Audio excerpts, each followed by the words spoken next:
নিষিদ্ধ সংগঠন বাংলাদেশ ছাত্রলীগের প্রতিষ্ঠা বার্ষিকীতে কেন্দ্রীয় ও কলেজ শাখার নেতাদের ছবিতে জুতা নিক্ষেপ করেছেন ঢাকা কলেজ শিক্ষার্থীরা। শনিবার সন্ধ্যা ৬টায় কলেজের মুক্ত মঞ্চে এমন কর্মসূচির আয়োজন করা হয়।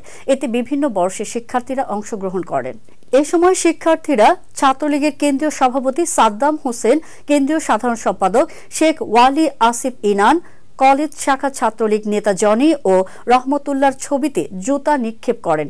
একই সঙ্গে তাদের ছাত্রলীগ বিরোধী বিভিন্ন স্লোগান দিতেও দেখা যায়।